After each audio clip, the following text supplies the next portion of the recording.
Kali ini Benika mau review buku yang berjudul Catatan Demokrasi di Saku Dokter. Buku ini ditulis oleh Alfizon Amir yang lahir di Batang Barus, Kabupaten Solok, Sumatera Barat pada 11 Maret 1965.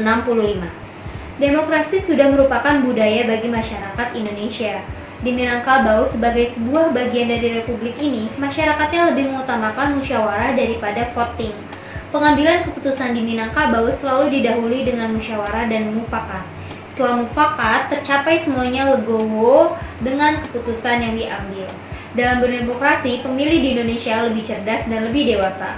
Ketika pesta demokrasi diselenggarakan, mereka berkompetisi dan saling menjagokan kandidat yang diusung.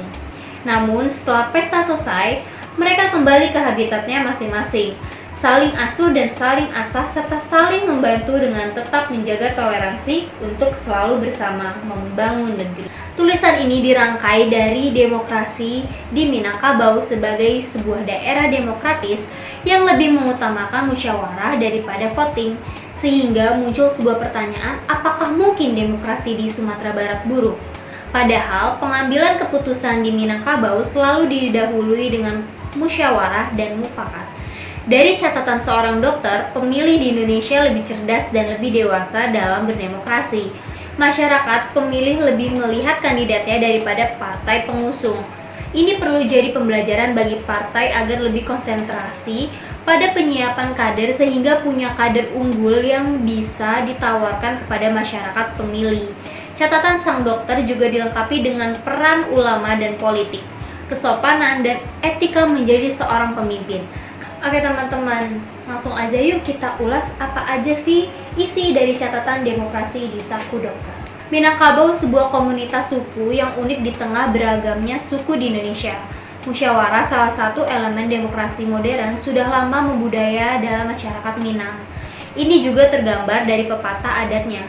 Bule aye dek buluah, bule kato dek mupake. Bule lah bisa digolongkan, picak lah bisa dilayangkan. Artinya sudah ada kesepakatan yang akan dilaksanakan. Pada tradisi Minang tidak ada suara terbanyak dalam mengambil keputusan. Keputusan diambil dengan mufakat dan yang jadi pedoman adalah kebenaran yang sesuai dengan standar yang digunakan. Adat basandi kak sarak, sarak basandi kak kitabullah, sarak mangato adat mamakai. Adat berpijak ke agama, agama berpijaknya ke kitabullah. Apa yang dikatakan agama, itulah yang dilakukan adat. Mama barajo kamu pakai, mu pakai barajo kanan bana, nan bana tagak sandirinya. Pemimpin bersandar pada mufakat, mufakat bersandar pada kebenaran, kebenaran ada di agama.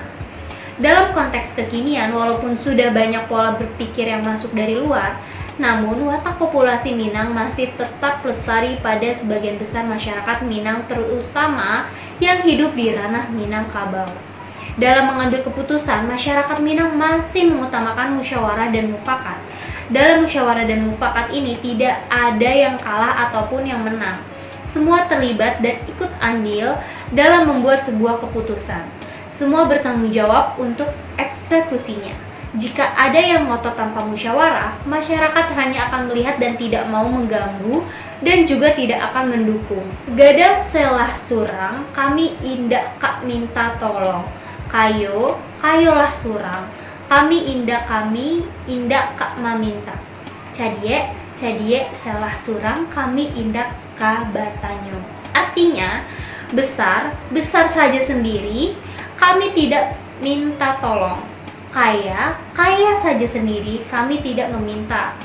Pintar, pintar saja sendiri, kami tidak akan bertanya. Seorang tokoh di Minang tidak mungkin memaksakan kehendaknya ke tengah masyarakatnya. Jika seorang punya sebuah gagasan, dia harus musyawarahkan dulu. Karena di adat Minang, pemimpin hanya didahulukan, selangkah dan ditinggikan seranting. Tidak ada pakultusan dalam kultur Minangkabau. Dalam musyawarah, semua punya hak yang sama. Duduk sama rendah, berdiri sama tinggi. Nah gimana teman-teman, dari bab pertamanya aja sudah menarik perhatian banget kan? Sekarang Berika mau bacain sedikit nih di bab keduanya. Kita simak bareng-bareng ya. Di bab kedua ini berjudul Mungkinkah Demokrasi di Sumatera Barat Buruk? BPS merilis Indeks Demokrasi di Sumatera Barat buruk. Kemerosotan itu disebabkan ada 21 perda, pergub, dan surat edaran soal tulis baca Al-Quran dan wajib berpakaian muslim. Sebagai orang awam, saya jadi terangsang untuk ikut berpikir, kepada perda jadi indikator sebuah demokrasi. Kita tahu perda itu adalah hasil dari sebuah proses, sedangkan demokrasi itu adalah sebuah proses. Untuk melahirkan sebuah perda sudah ada aturan bakunya yang diatur oleh undang-undang. Lagi pula, kenapa aturan baca Al-Quran dan pakaian muslimah yang jadi masalah, bahkan dikategorikan sebagai penghambat demokrasi? Apakah aturan baca Quran dan busana muslim ini diberlakukan juga bagi non-muslim?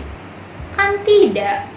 Demokrasi kita di Indonesia adalah demokrasi Pancasila, bukan liberal. Menurut Nota Negoro, demokrasi Pancasila ialah kerakyatan yang dipimpin oleh hikmat, kebijaksanaan dalam permusyawaratan atau perwakilan, yang berketuhanan yang Maha Esa, yang berkemanusiaan yang adil dan beradab, yang mempersatukan Indonesia, dan yang berkeadilan sosial bagi seluruh rakyat Indonesia. Perda anti maksiat, pakaian muslimah, dan tulis baca Al-Quran adalah perda yang berlandaskan ketuhanan yang Maha Esa yang merupakan sila pertama dalam Pancasila. Perda ini dihasilkan setelah melalui sebuah proses demokrasi yang panjang, mulai dari rancangan, penyerapan aspirasi, studi banding, kajian ilmiah, dan diskusi serta sidang untuk membahasnya yang makan waktu tidak sedikit sebelum kemudian ditetapkan. Dari dahulu, rakyat Sumatera Barat sangat paham dengan demokrasi. Minangkabau adalah salah satu negara demokrasi tertua di dunia. Kita bisa lihat pada kebiasaan orang Minang di Lapau. Di Lapau, orang biasa saja bakaruak arang, mengemukakan argumentasinya, tapi keluar kendali mereka tetap tersenyum.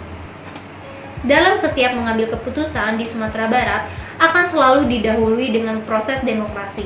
Ada mufakat untuk menetapkan sesuatu. Di sebuah negara di ranah Minang, Ninik, Mamak, Cadie, Pandai, dan Bundo Kanduang selalu memusyawarahkan permasalahan yang dihadapi. Picak baru dilayangkan, bule baru digolongkan. Mufakat merupakan instrumen tertinggi dalam mengambil keputusan di Minangkabau. Sacio bak ayam, san dan ciang bak basi. Sampai sekarang prinsip itu berjalan dan sudah jadi adat kebiasaan. Nah, gimana teman-teman menurut kalian dari bab pertama dan bab keduanya aja sudah menarik banget kan?